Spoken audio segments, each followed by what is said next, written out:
Hey, happy Saturday, everybody. Today we are revisiting a history mystery, and that's the case of the Flannan Isles disappearance, in which several lighthouse keepers all simply vanished. We will probably never know exactly what happened to these men, but this episode gets into some of the possible causes that have been proposed over the years.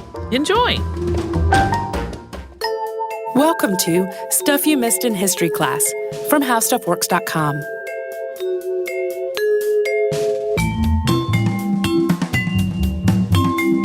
Hello and welcome to the podcast. My name is Holly Fry. And I'm Tracy V. Wilson.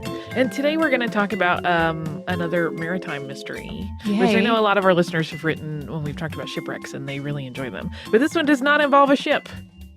Well, it involves them, but in a secondary sort of way. It doesn't center around a ship at all, but in fact, a lighthouse. Yes.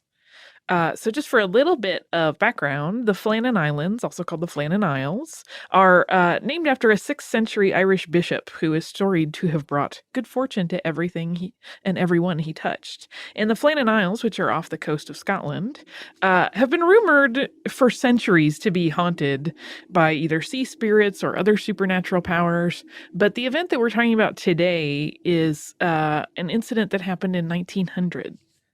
Construction of the Flannan Lighthouse ran from 1896 to 1899, and it cost £7,000 to build. David Stevenson was a relative of Robert Louis Stevenson, and he was the person who designed it, and the contractor on the job was named George Lawson. The lighthouse officially started its duties in December of 1899. And the lighthouse was owned by the Northern Lighthouse Board in Edinburgh, which is a company that at the time owned and operated more than 6 lighthouses and employed 600 men. That company does still exist today, but those were its stats at the time. The lighthouse was built on Eilean Mor, which is the largest of the 7 islands that make up the Flannans. And these are also called the 7 Hunters. Eilean Mor sits about 18 miles from Gallen Head on the west coast of Lewis in the Outer Hebrides. This area, prior to there being a lighthouse there, had been extremely dangerous for merchant ships. And so that's really why there was cause for a lighthouse to be built. And for stats on the lighthouse itself, it was 75 feet tall. It still is, in fact. It stands at the top of a 150-foot cliff, and it's a pretty sheer drop-off to kind of raging waters between the islands. And when it was built, it produced 100,000 candle power, and it flashed twice every 30 seconds. And those flashes were visible, theoretically, for a radius of 20 miles. It was built to be incredibly sturdy, and it really had to be because it was sitting there on a rocky cliff in the North Atlantic. And aside from the lighthouse keepers, there were no other inhabitants on the Flannans. If you look at pictures of them, there is pretty much empty, desolate rock. They're very small, and there's not really much you could do with that land. It's desolate in a beautiful it's way. lovely. It's very remote. The wildlife in that area, some of it's really unique. It's a very pretty area, but yeah, not so hospitable for people to make their lives there. No. There was always a list of men willing to work the lighthouse, and it used a rotating schedule of 2-week shifts. The duties of the men who were employed there by the Northern Lighthouse Board included polishing the lenses every day, keeping the mechanics working and clean, maintaining the buildings, and generally keeping the place tidy.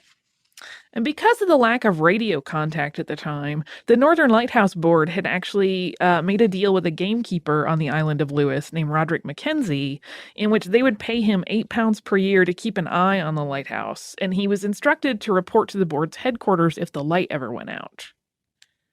So in mid-December of 1900, the lighthouse was manned by 3 people.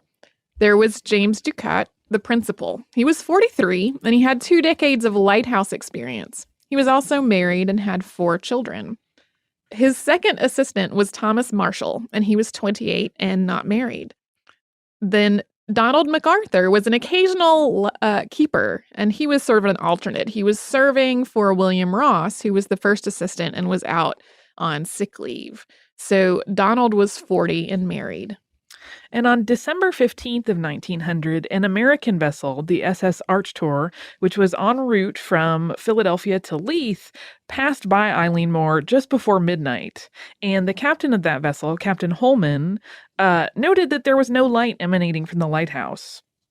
And when the Archtor made port 3 days later, he reported that missing light to the port authorities, but for some reason, that information was never relayed to the Northern Lighthouse Board at that time. It just kind of died on the vine. Yeah. And also in the for some reason category, gamekeeper Mackenzie also hadn't reported the outage to the board. We'll actually come back to why that may have been the case in a bit. But so that had been again on December 15th, and then they reported it 3 days later. But it wasn't until December 26th that someone arrives to check out the situation.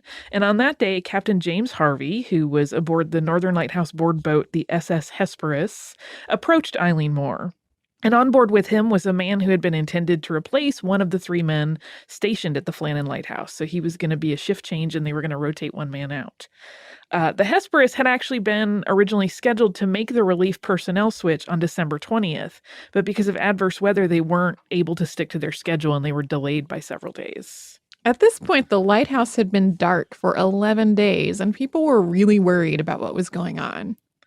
No one welcomed Harvey's boat at the landing stage. So the captain, at first he blew the ship's whistle and siren, and then he fired a distress signal repeatedly so that he could alert the keepers of his arrival, but no response ever came. No one came down from the lighthouse. Relief keeper Joseph Moore rowed ashore. He went up the cliff steps to the lighthouse. And it's worth noting that because no one was at the landing stage to help them, he had to kind of back into the landing and jump ashore. So this was a tricky maneuver and possibly dangerous. Moore made his way to the lighthouse, and he proceeded initially to the kitchen. And there he found a few things that were a little off. He found an overturned chair, the remains of an unfinished meal, and a clock which had stopped. And that clock comes up a lot, this being one of those history mysteries. Some people want to give it some sort of supernatural element, like the clock stopped. But remember, clocks had to be wound at this time. So that's really not a hint at anything supernatural going on. It had wound down. Yes.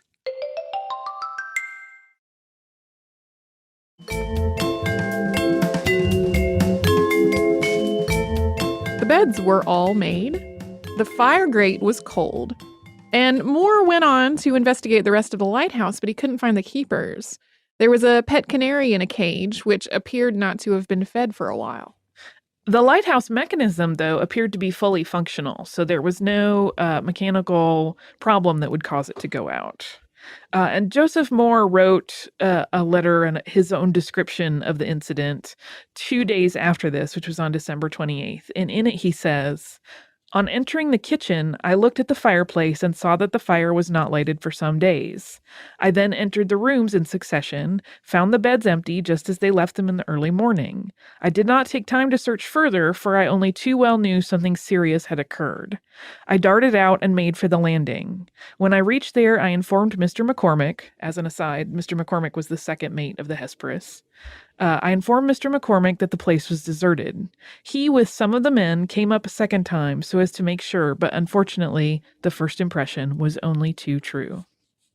So after Moore reported back to the Hesperus that he couldn't find any sign of life at the lighthouse, more men from the boat joined him and started a thorough search of the small island.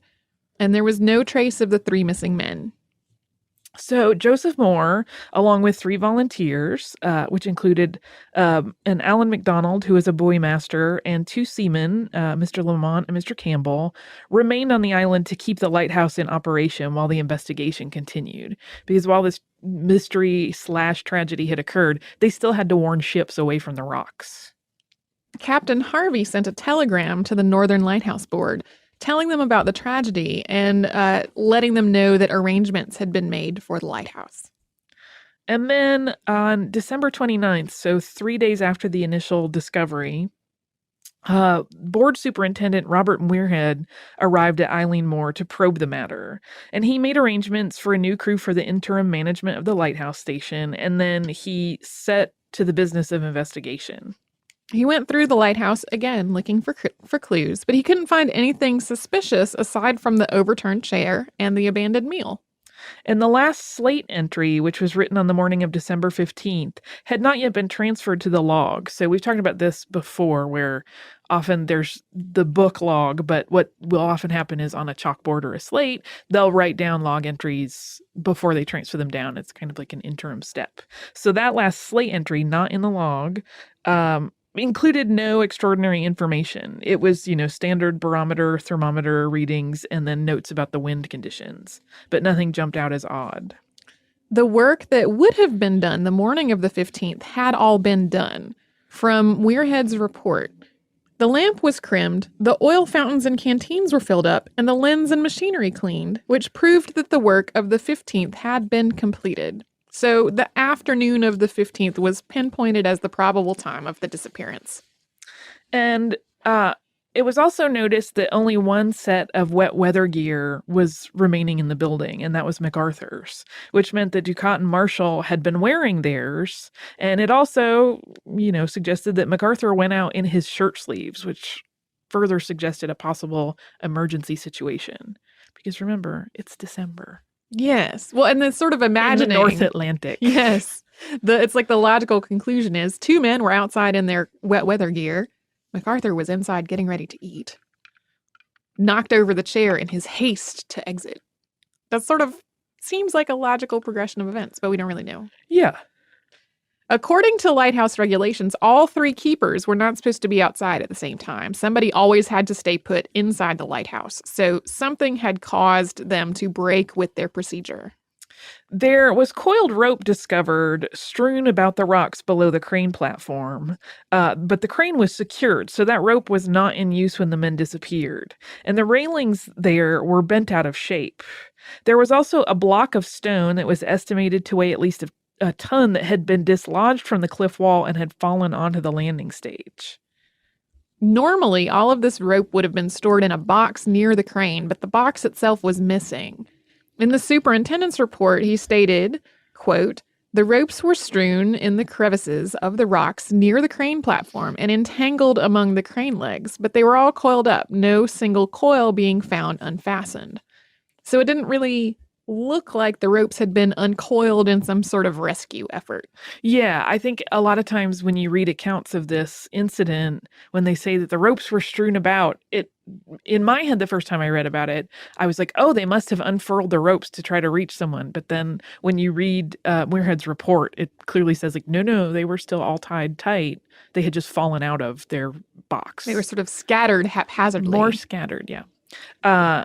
And there had also been a life buoy that had been fastened to the railings, and it was gone, but it appeared to have been swept away rather than used for an emergency evacuation, because the fastening ropes that would have held it were still in place and tied with bits of canvas still attached to them, so it looked much more like a breakage than anyone had cut or unfurled them. Muirhead's assessment theorized that three men probably tried to secure the wooden box during some rough weather and then were swept away by a large wave while they were trying to work. He wired his findings to his superiors and then called the widows of Ducat and MacArthur. In his report, Muirhead notes that Joseph Mor was severely shaken by the events that had happened at Eilean Mor and stated, quote, "If this nervousness does not leave Mor, he will require to be transferred. But I am reluctant to recommend this, as I would desire to have one man at least who knows the work of the station." So at that point, because the other three men were gone, he wanted someone on shift who was familiar with that particular lighthouse and its workings. He also investigated the seeming negligence of the gamekeeper, Mackenzie. So as we talked about earlier in the podcast, the light had been out for a while and he hadn't said anything about it. After first talking to Mackenzie's sons and then with Mackenzie himself and discovering that the light had not been seen between December 7th and 29th, he reported, quote, "Mackenzie stated, and I have since verified this, that the light sometimes cannot be seen for 4 or 5 consecutive nights, but he was beginning to be anxious at not seeing it for such a long period, and had, for 2 nights prior to its reappearance, been getting the assistance of the natives to see if it could be discerned. Had the lookout been kept by an ordinary lightkeeper, I believe it would have struck the man ashore at an earlier period that something was amiss. And while this would not have prevented the lamentable occurrence taking place, it would have enabled steps to have been taken to have the light relit at an earlier date. So he's basically chalking all of this up to the fact that Mackenzie was not an experienced lighthouse keeper. It was a problem of inexperience rather than just falling down on the job. Right. And Mackenzie, it turns out, had kept records and had noted these, times when the lights would go dim, but they always came back. So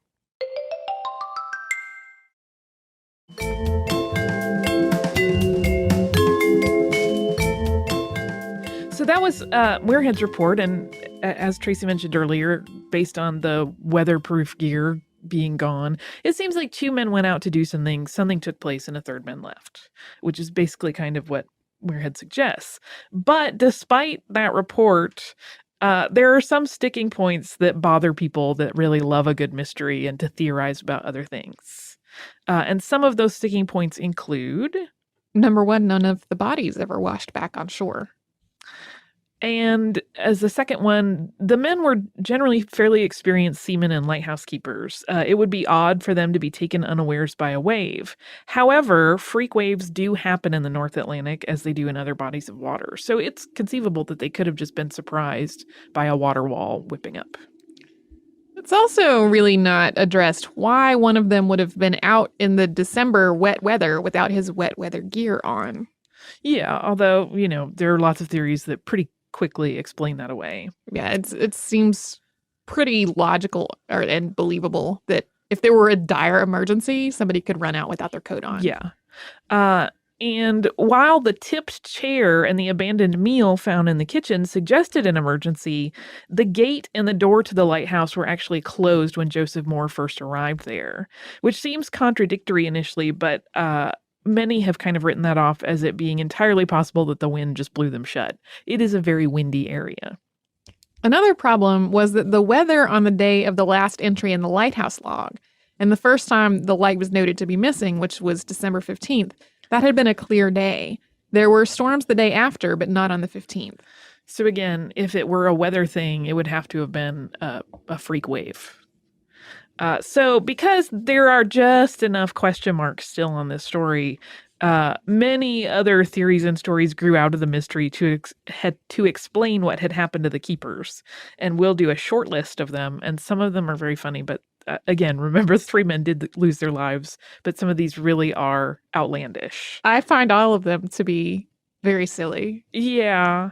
One is that a foreign power had landed and captured the men, because lighthouse keepers are who you want to take prisoner. Totally. Spaceships. There were people theorizing that aliens had landed. Also, ghosts. And alcoholic murder-suicide. My favorite, the sea monster theory, that some sort of sea monster had come out of the North Atlantic and dragged them off. This one's not actually funny, but maybe they were lost trying to help a vessel that was in distress. Yeah, although to the best of my knowledge, there are no records of a distressed vessel happening at the same time. No. And the last one on our list, but there are more, is that they were carried off by giant birds. There are only 2 things on this list that seem remotely feasible to me. The murder-suicide or the lost while... Yeah, trying to help another vessel. Yeah. Yeah. Most people agree, I think, that 1 or 2 of the men likely went out to the landing stage to secure something, probably this box with the ropes in it, and was swept away, 1 or both of them, and that whoever was remaining went out to help and got swept away also. At the end of his report, which was dated January 9th, 1901, Superintendent Muirhead said, "I was with the keepers for more than a month during the summer of 1899, when everyone worked hard to secure the early lighting of the station before winter. And working along with them, I appreciated the manner in which they performed their work.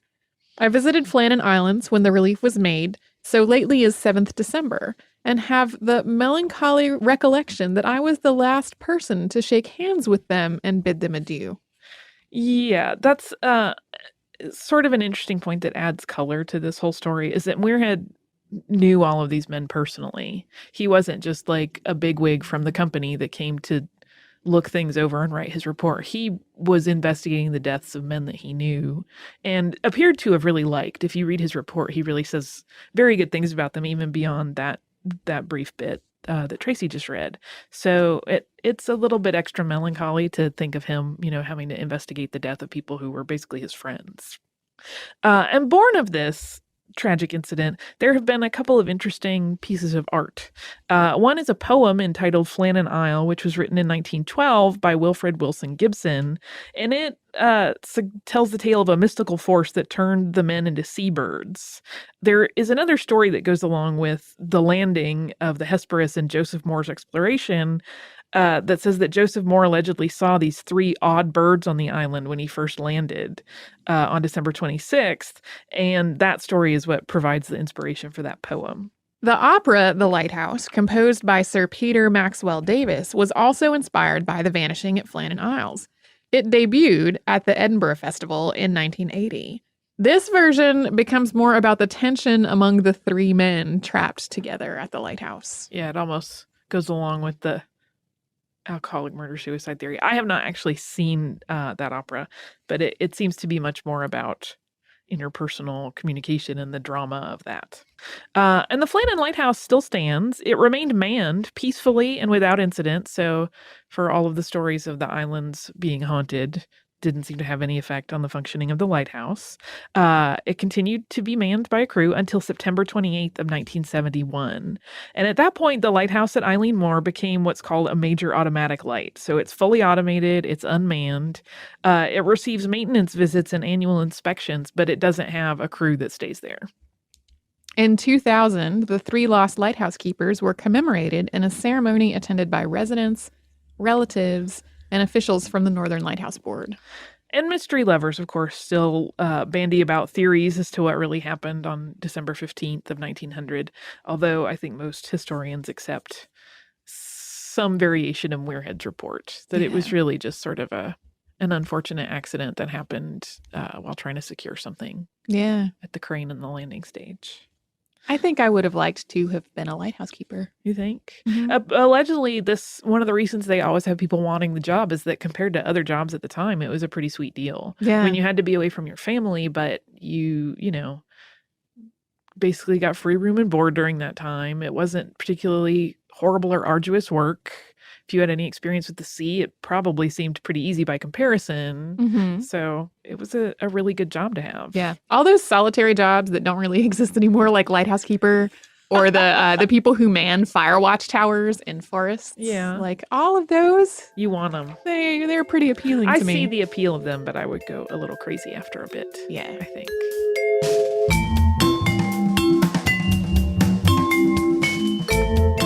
Thank you so much for joining us on this Saturday. If you have heard an email address or a Facebook URL or something similar over the course of today's episode, since it is from the archive, that might be out of date now.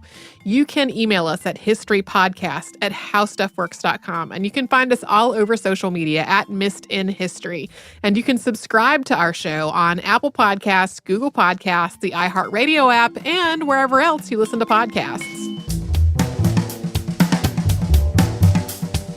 For more on this and thousands of other topics, visit howstuffworks.com.